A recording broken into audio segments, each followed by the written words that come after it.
This is going to hurt. Hopefully.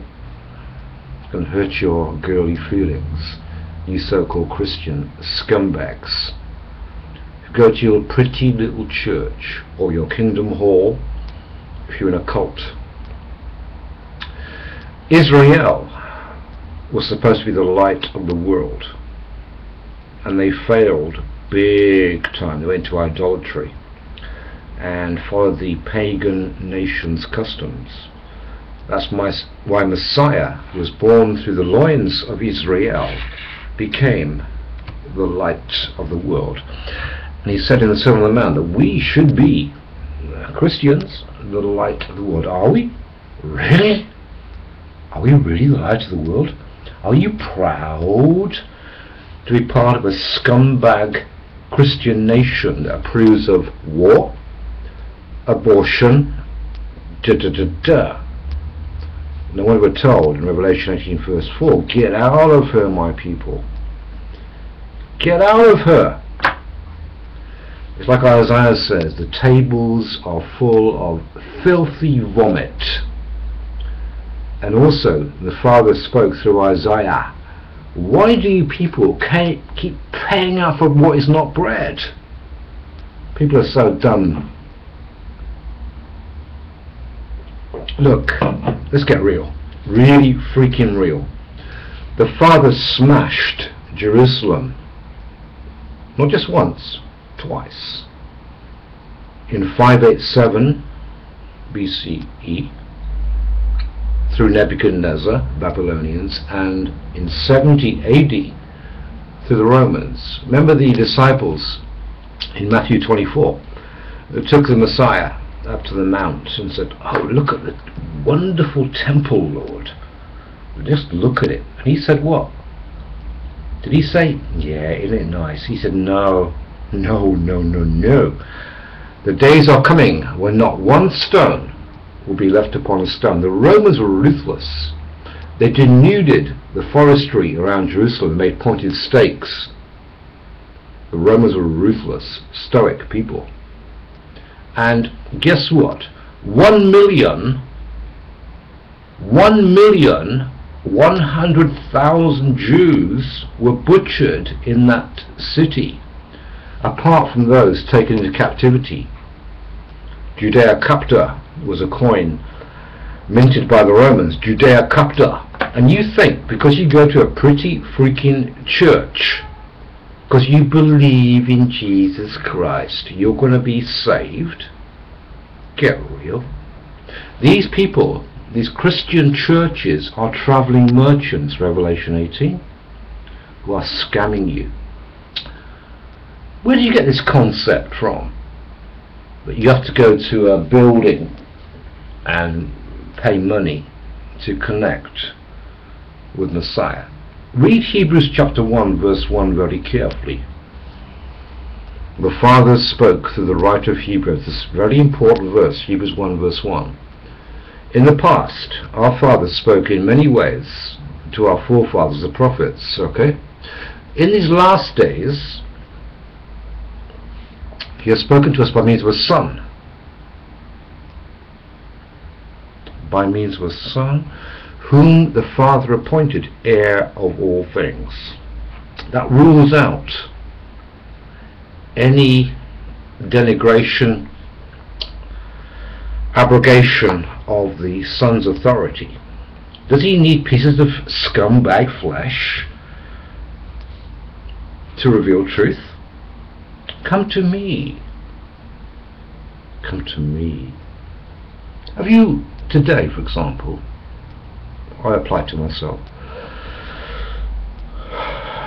talk to the Father in prayer through Messiah? Are you in the delusion you have to go on a Sunday, or for example to a Kingdom Hall twice a week now, to get the connection? Our Father does not exist in time and space. He's separate. And He never became a man, Trinitarians. You scumbag Trinitarians. You are assassinating the character and achievements of Yahushua HaMashiach. that Yahuwah sent, the Father. Religion makes me want to puke. Puke. Am I angry? Yeah, of course I'm angry. I'm disappointed in all you stupid people, you sheeple, that believe you have to go to some kind of building or organization to get connected with the Father through the Son. Isn't that stupid? We have reciprocation actually in the modern world, where people go to places for junk food like Mackie D's because they're too freaking lazy to have a family meal at home, right? Of course, with Mackie D's you get a free toy for your kids, the inducement. Okay, let me develop this point.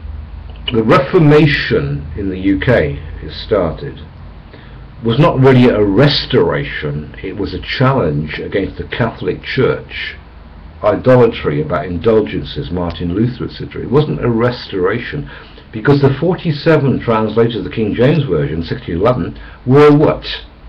Trinitarians. Trinitarians. And they carried forward that spewing filth about the Trinity. All it was, the Reformation was a challenge against the Catholic Church.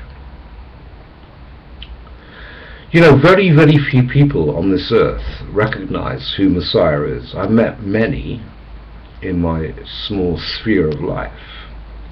Very few recognize he was pure man, a special man, into whom the Ruach HaKodesh, Holy Spirit, was breathed. But he had to be obedient and connect with that Spirit. That's why he cried out, Eli, Eli, lama sabachthani, quoting Psalm 22 verse 1, my God, why have you forsaken me? In Gethsemane before that he said, if possible, Father, let this cup pass away from me, this execution. Then he woke up and said, nevertheless, Father, not my will but your will be done. You don't know Messiah, because most of you dumb-ass Christians in your churches proclaim he is God incarnate. Or, if you're in a cult like JW's, you say he was Michael the Archangel who came down. You are so dumb deceived. It's no wonder Muslims and Jews turn away from your proclamations, because they know there's one God, the Jews and Muslims, right? Allah, Muslim word. I'm not advocating Muslims, by the way, but they recognize that fact. You don't know Messiah, do you? You don't. The man, Pilate said when Messiah was on trial, Ecce homo. Ecce homo. Do you know what that means? Because he was a Roman, spoke Latin. Behold the man. The man.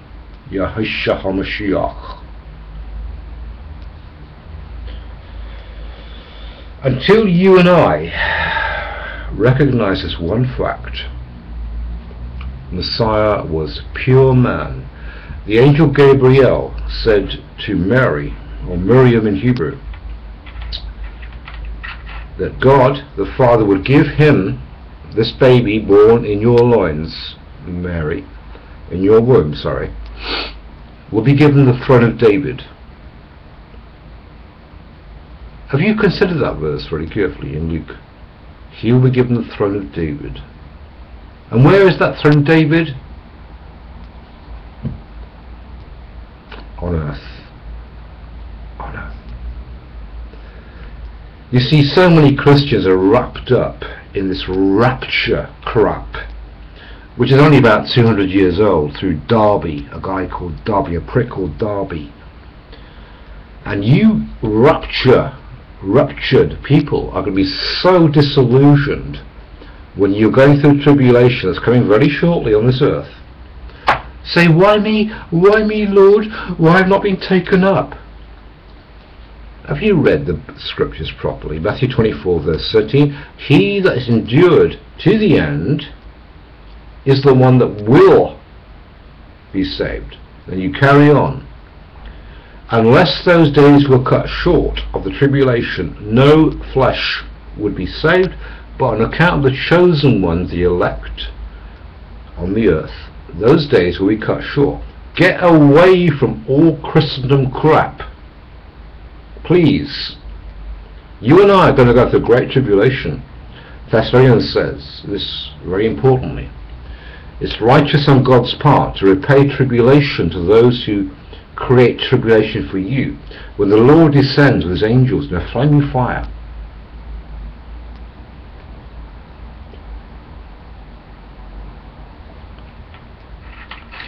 The first century Christians went through massive tribulation, and so have we to go through the fire. We could be beheaded or whatever. We're not going to be raptured, folks. We're not going to be raptured. Now here's where people go really wrong on this rapture theory. Thessalonians talks about meeting the Lord in the air.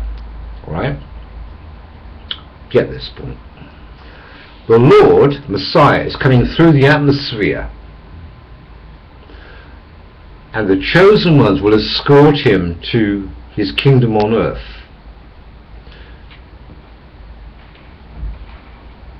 Read the parable of the 10 virgins in Matthew 24, the last few verses of Matthew 24.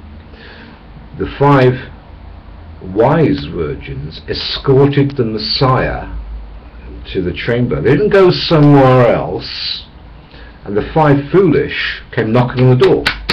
Open to us. It's not that we go up in the air, we greet the Lord who's coming in the air through the atmosphere to the earth.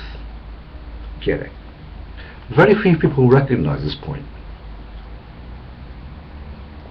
Meeting the Lord in the air means the Lord is in the air, not us. He's coming through the atmosphere back to the earth. I've not seen anybody get this right yet. Christendom, dumb, D-U-M-B, who makes merchandise out of you. Give me your contributions. Feed my pastor. Sick, sick, sick. Messiah said, you receive free, give free. You recall in the temple he overturned the tables of the money changers, made a whip, obviously praying slowly, drove the animals out of the temple and said, stop making my father's house a cave of robbers. And do you really think in your delusion he's going to come back and say, oh, what a nice church, or what a nice kingdom hall, etc. He's going to smash them to pieces. This happened in the UK a few centuries ago. Henry VIII, who was sick and tired of the Catholic Church, and Henry VIII created the dissolution of the monasteries, researcher, the dissolution of the monastery, where the monks, to seek sanctuary, went into their little churches, and Henry VIII torched the churches and burnt them alive, the monks who were seeking refuge. Our Father does not dwell in buildings made by human hands. We're told that in the book of Acts. He does not dwell in those kind of buildings. Even David, when he wanted to build a temple, the Father laughed. He said, really? The heavens of the heavens can't contain me. Okay, he said, all right then. If you want that, you can't do it, David. Your hands are blood guilty. Solomon, your son, will build that, but that was smashed in 587 BC by Nebuchadnezzar. Smashed to pieces. All the gold in the refinery smashed. Think about that really carefully. Your relationship of mind is not dependent on any man-made structure. Messiah said, "Foxes have dens, birds have roosts.